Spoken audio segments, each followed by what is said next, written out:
এরা বাচ্চা পেটে ধরলো, বাচ্চাটা পেটে ধরলো, বাচ্চাটা হইলো 7 মাস হয়ে গেল গা, 9 মাস হয়ে গেল গা। উনিও কল বেটা বেগ মানে নাস না, উনিও মানে নাস না। 3 লাখ টাকা ছাড়া মানে নেবো না, 3 লাখ টাকা দিবেন দেখ, তাও মানে নেব। আছে ও করে বেমাই খুশলে ফাঁসে নিয়ে গেল, নিয়ে যাইয়া আমার মা 3 মাসও থাকতে পারেনি ওই বাড়ি। সেই মাছ ধরে দিও না টাকা দেনে, সেই মাছ ধরে করলো। ওই মাছ ধরে ওই তো ছেড়ে দিনে আমার মেয়ে ফোন দিচ্ছিল বাবা কাছে, আমার নিয়ে যাও কাছে। ওর বাপ ফোনটা বলছে যে মেয়েটাকে নিয়ে আসো, নিয়ে আসছি। নিয়ে এসে সেই মেয়েটাকে নিয়ে এলাম, নিয়ে এসে আত্রে আইলো, আসে কায়দা বাজাইলো, মাছ ধরে ফেললো। তা আমি বলছি হ্যাঁ আমার মেয়েকে আমি নিয়ে নিয়ে আসছি, আমার মেয়ে তুমি কিসের জন্য মারিবা? ও ভাই মান কামাতে মারো, তাও তোমার মারা হয় না, আমার মেঘ মারা হয় না, তুমি সরো।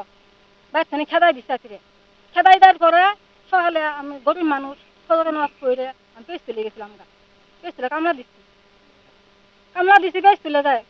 সেই কামলা দিছি কিন্তু বেশি কিছু মাইরে, কিন্তু মাইরে শেষ করছে, মারছে মাইরে টাঙ্গায় ঠিক আছে, পুরার সাথে গিলুদে ঠিক আছে।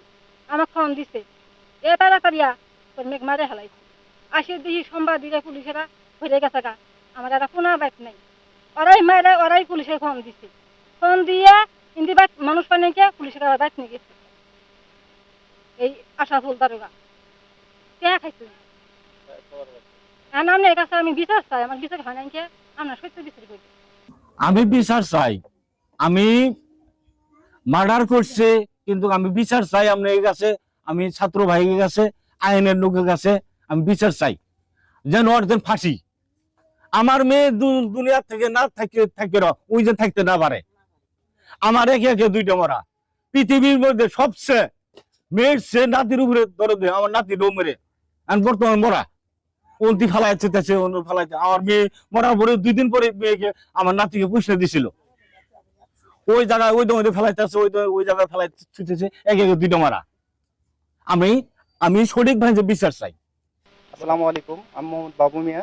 আমি বাদী বাদী পক্ষের মোহাম্মদ সাইদুর রহমান এবং বানাসা বেগমের সম্পর্কে। ওনারা দুজন আমার ফুফা আর ফুপি হয়। আসলে ওনারা শিক্ষিত মানুষ না, মূর্খ মানুষ।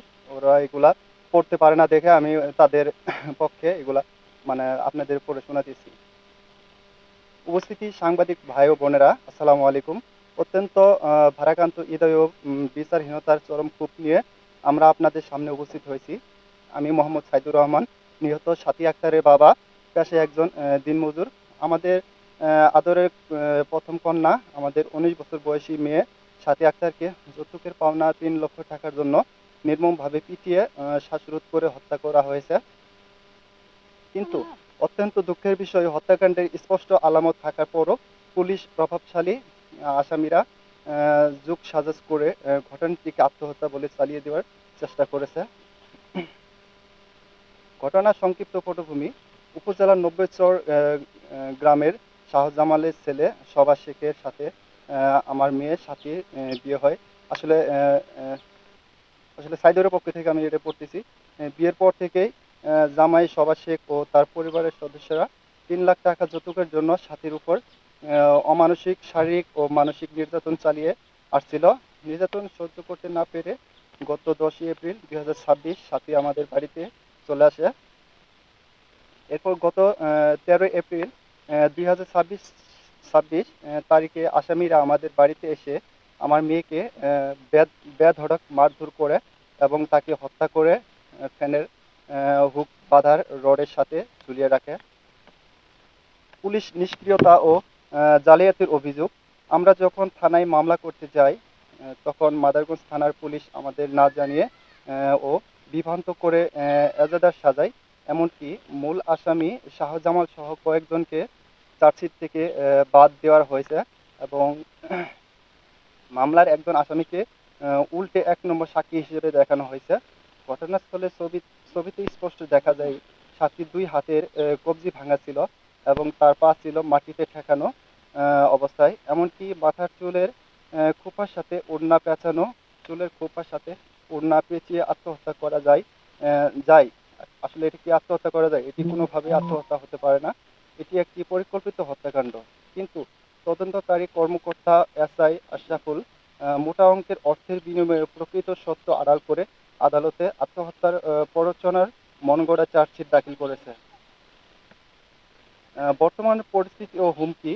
বর্তমানে আসামিরা জামিনে বেরিয়ে এসে আমাদের পুরো পরিবারকে প্রাণ নাশের হুমকি দিচ্ছে। তারা আমাদের বাড়িঘর ভাঙচুর, লুণ্ঠন, মিথ্যা মামলার ফাঁসানোর ভয় দেখাচ্ছে। আমরা আজ চরম নিরাপত্তাহীনতায় ভুগছি। আমাদের আকুল দাবি, আজকের এই সংবাদ সম্মেলনের মাধ্যমে আমরা আইন শৃঙ্খলা রক্ষাকারী বাহিনী, বিচার বিভাগ এবং গণমাধ্যমের মাধ্যমে সংশ্লিষ্ট কর্তৃপক্ষের কাছে জোর দাবি জানাচ্ছি।